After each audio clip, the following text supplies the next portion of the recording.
Ya, pemirsa, kami sudah menghadirkan narasumber yang akan menjadi panelis dalam diskusi kita selama 90 menit ke depan. Ya, jadi para panelis yang hadir di sini nanti akan mengelaborasi masing-masing pernyataan. Jadi silahkan bapak-bapak yang ada di sini, anggap aja Anda sedang debat pilkada ya. Tapi sebelum kita mulai, saya akan perkenalkan dulu tamu-tamu istimewa yang menjadi panelis kita. Saya mulai dari yang terdekat saya, dari yang sebelah kiri, Timbul Siregar, pengamat ketenagakerjaan. Pak Timbul, apa kabar? Baik, baik. Sehat? Salam sehat. Sehat Pak ya? Salam sehat selalu. Oke, agak dekat sedikit Pak. Iya. Ini dia tadi. Saya sudah. Kalau Bapak ingin menyuarakan soal ketenagakerjaan, mikrofonnya harus dekat. Iya betul. Terima kasih Pak Timbul Ya, sudah terima bersama kasih. kami. Terima kasih. Kemudian di sebelah kanan saya, Wakil Ketua Bidang Ketenagakerjaan Asosiasi Pengusaha Indonesia, Darwoto. Pak Darwoto, apa kabar? Luar biasa. Luar biasa. Wih, kalau pengusaha sudah jawabnya begitu, aman lah dunia persilatan ya. Aman ya Pak ya? Aman. Oke, boleh Pak diulang suaranya. Aman. Aman. Aman. Oke, kita berikan semangat buat Pak Darwoto. Terima kasih Pak Darwoto. Kemudian tamu istimewa panelis kita malam ini juga Sekretaris Direktorat Jenderal Pembinaan Hubungan Industrial Kemnaker Republik Indonesia, Surya Lukita Warman. Pak Surya, apa kabar? Mantap. Mantap. Alhamdulillah. Baik, Pak Doni. Tetap semangat ya Pak ya. Siap. Oke, ini kata kuncinya banyak di Bapak ini malam ini. Oh gitu? Iya, Siap. jadi Bapak harus semangat kuat berdiri sampai 1,5 jam Pak ya. Baik. Insya Allah saya buka semua kuncinya. Oke, buka-bukaan. terima kasih, kita kasih tepuk tangan buat Pak Surya. Kasih. Oke, kemudian ini wajah sudah tidak asing lagi, ya. Beliau ini presiden, tapi bukan Republik Indonesia, Presiden Konfederasi Serikat Pekerja Indonesia, Said Iqbal. Pak Said, apa kabar? Kabar baik. Lama tidak berjumpa ya. Waalaikumsalam. Iya, salam sejahtera. Waduh, sehat selalu Pak Said ya. Amin. Oke, nah kalau bapak-bapak sudah semangat, sehat, confident, saya percaya meski tidak semua persoalan ketenagakerjaan bisa tuntas malam ini, tapi kita bisa memberikan highlight, insight yang paling tidak memperkecil masalah-masalah yang dihadapi tenaga kerja kita sepanjang tahun 2025. Kita awali dengan menyaksikan tayangan yang berikut ini. Kita ambil keputusan untuk menaikkan rata-rata upah minimum nasional pada tahun 2025 sebesar 6,5%. Untuk upah minimum sektoral akan ditetapkan oleh Dewan Pengupahan Provinsi, Kota, dan Kabupaten. Ketentuan lebih rinci terkait upah minimum akan diatur oleh Peraturan Menteri Ketenagakerjaan. Saudara-saudara sekalian, kesejahteraan buruh adalah sesuatu yang sangat penting. Kita akan perjuangkan terus perbaikan kesejahteraan mereka. Itulah statement Presiden Prabowo di akhir November 2024 mengenai kenaikan upah minimum nasional sebesar 6,5% bagi pekerja. Hal yang tentunya diharapkan bisa meredam kegelisahan buruh. Kurang semangat kawan-kawan. Namun nyatanya gelombang unjuk rasa tetap terjadi di salah satu daerah dengan tingkat PHK yang tinggi, yaitu di Indramayu, Jawa Barat dan juga di Semarang, Jawa Tengah. Kebanyakan para buruh ini meminta dibukanya banyak lapangan pekerjaan dan juga meminta kenaikan upah yang dinilai tidak sama dengan yang dijanjikan pemerintahan Prabowo. Kalau UMP menurut kita 6,5% itu kurang.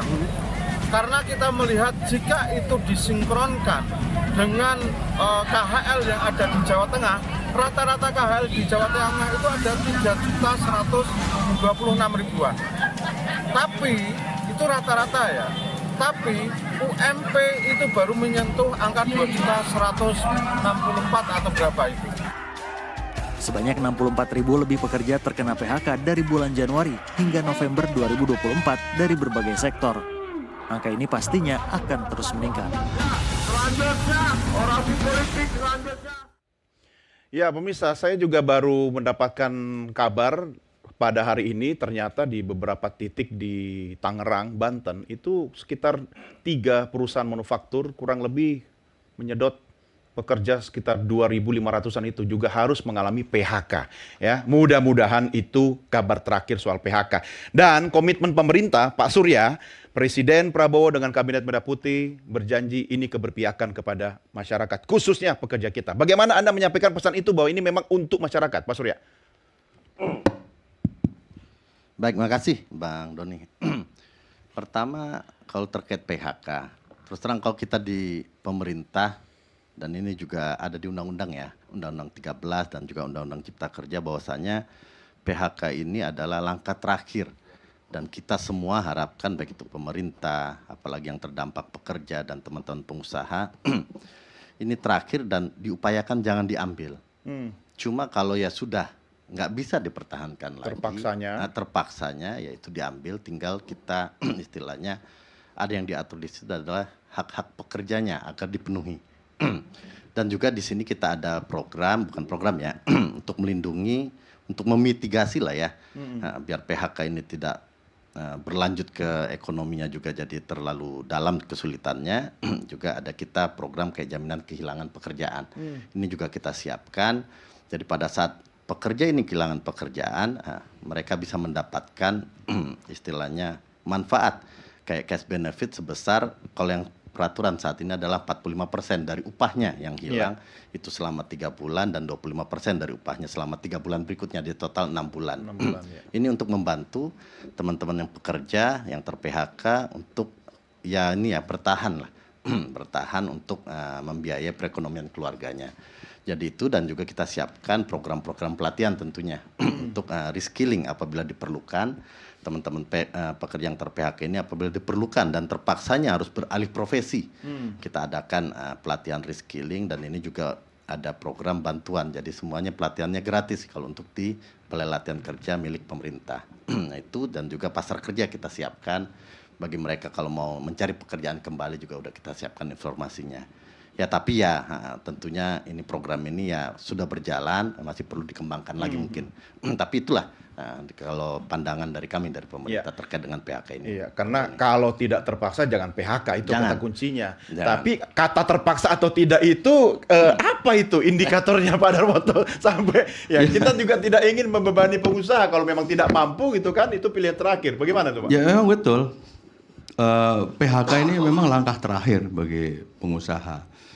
Tetapi ada satu hal yang tidak bisa dihindarkan. Sebagai contoh misalnya, biasanya produksinya itu dapat 100%. Tapi sudah berbulan-bulan gitu ya, produksinya nggak mencapai itu. Ordernya tidak sampai itu. Sehingga produksi mau nggak mau kan dikurangi. PHK bukan berarti perusahaan tutup, tapi mengurangi tenaga kerja. Nah pengurangan tenaga kerja ini adalah langkah terakhir yang diambil, ya demi apa? Untuk menyelamatkan bisnis.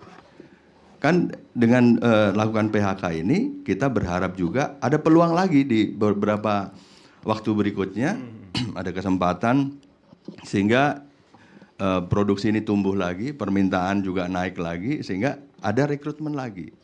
Jadi memang masalah PHK ini memang yang ya naik turun seperti itu. Tetapi memang fenomena di 2024 ya, di 2024 akhir ini memang lebih tinggi dibandingkan tahun sebelumnya.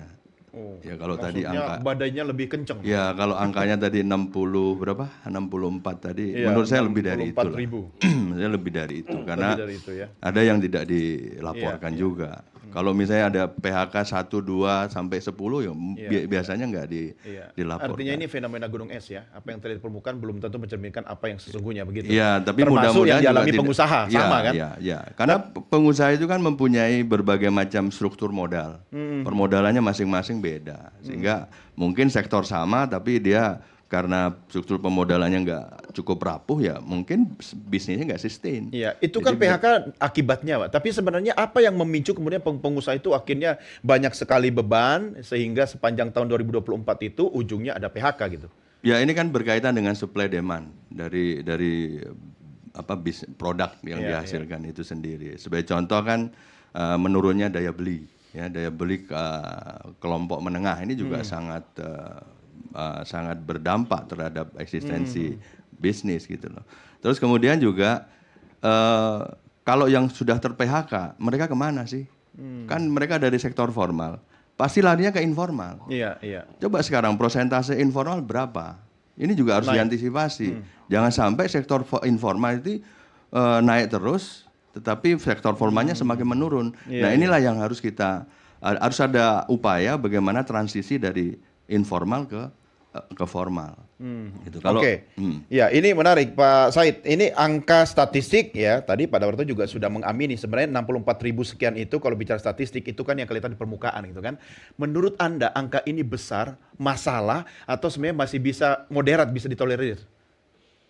Seperti yang disampaikan oleh Pak Darwoto tadi, sebenarnya angka yang tercatat di Kemenaker yang 64.000 itu kan yang melapor.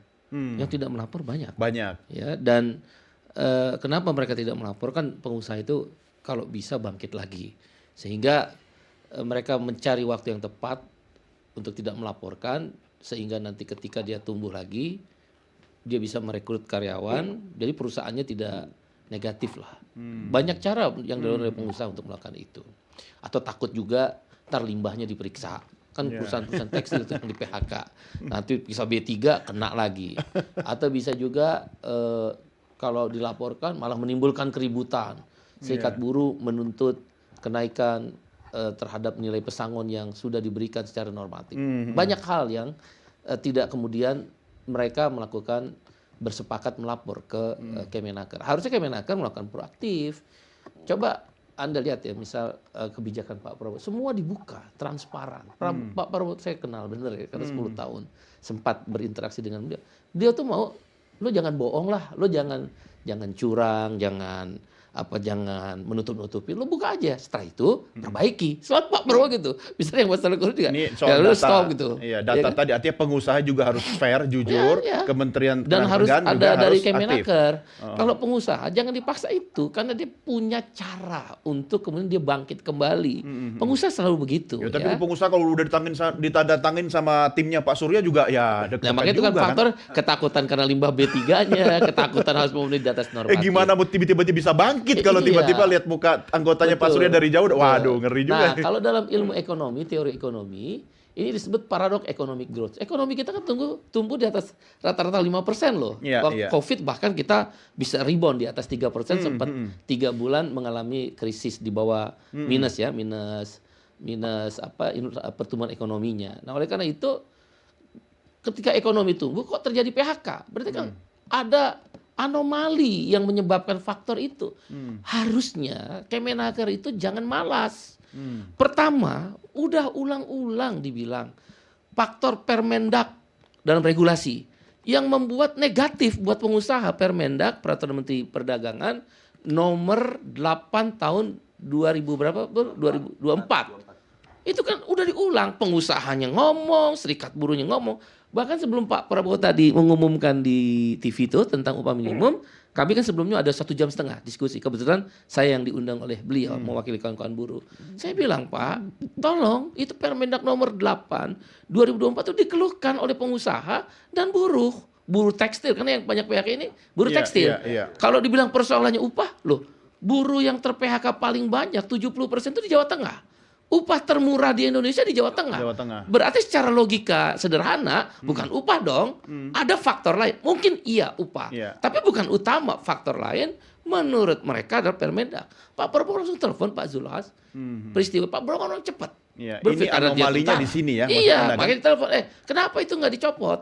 Saya kan usulkan cabut Pak. Tadinya mau diumumkan. Pada bersamaan tuh, tapi ada pertimbangan setelah komunikasi dengan Pak Zulhas, Mendak sebelumnya.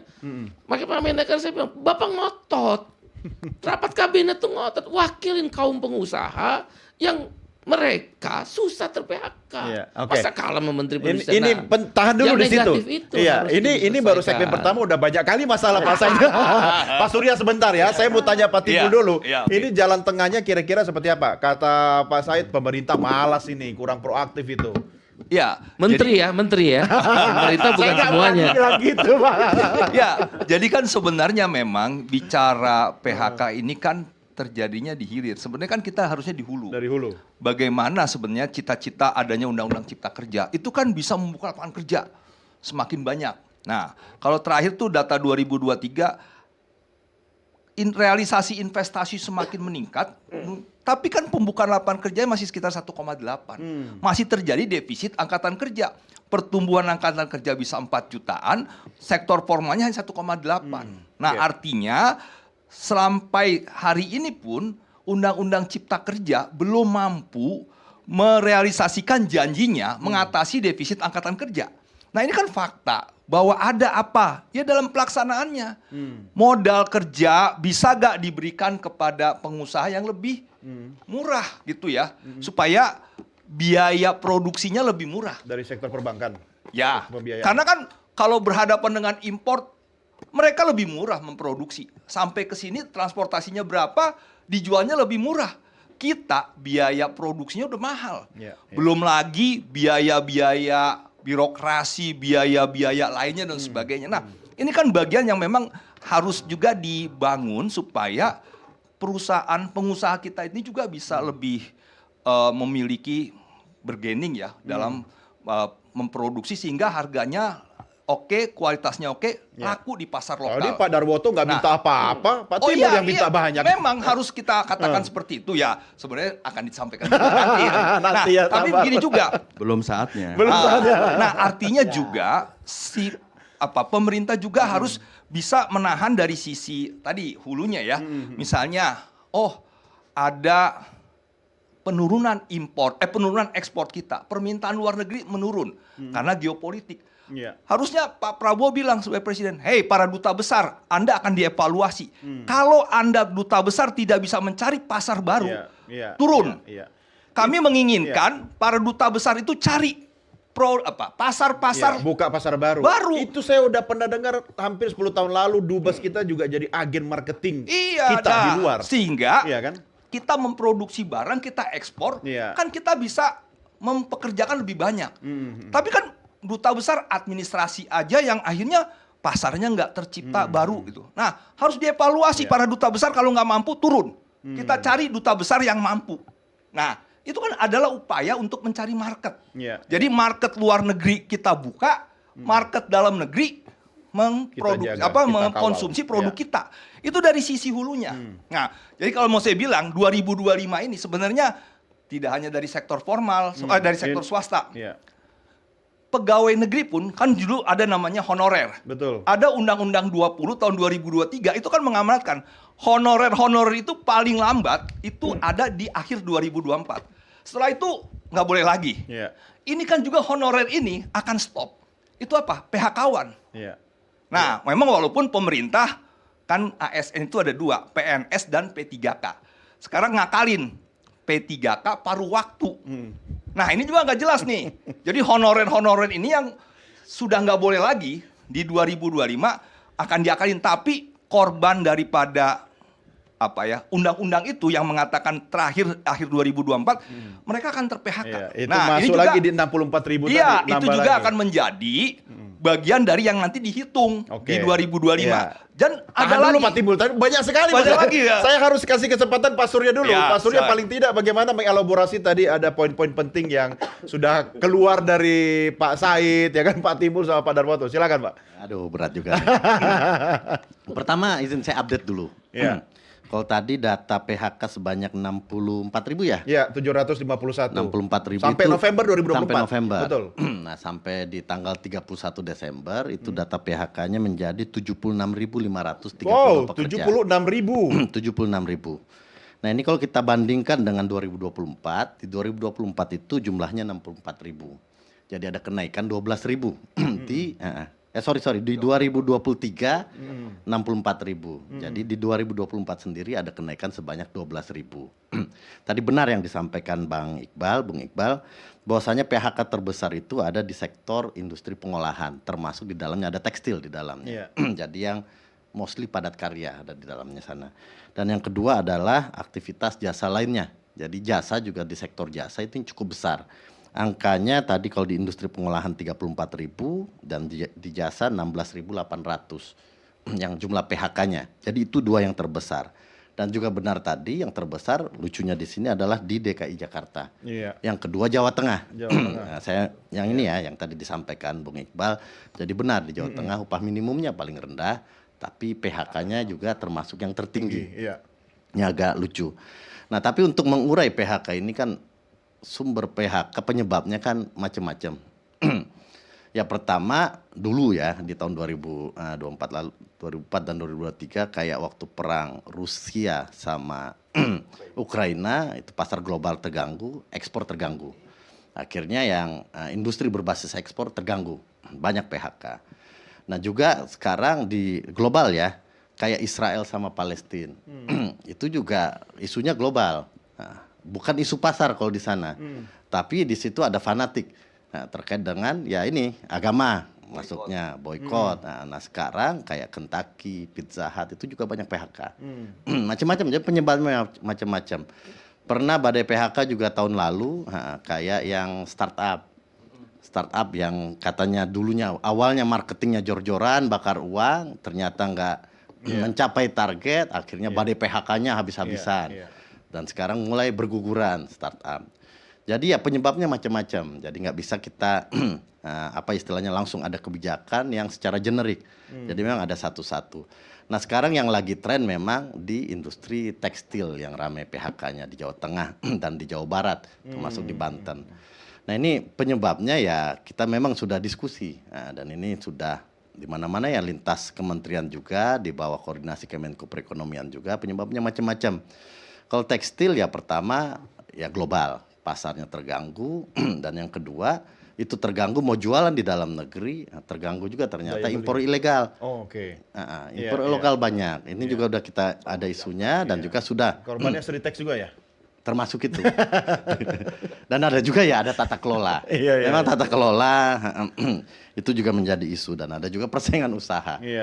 Ya macam-macam. Jadi ya memang harus kita urai satu-satu ini. Ya, sebentar Pak Surya. Ini kita rehat dulu di segmen berikut. Saya ingin kita fokus pada bagaimana agar ada solusi. Apakah itu solusi instan, solusi antara dan jangka panjang, ya? Karena kita bukan duduk di sini ya, berdiri di sini sebenarnya untuk sama-sama menekan agar tahun depan angkanya tidak nambah, ya. Oke, kita lanjutkan di segmen berikutnya pemirsa. Tetap bersama kami, Merah Putih segera kembali sesaat lagi.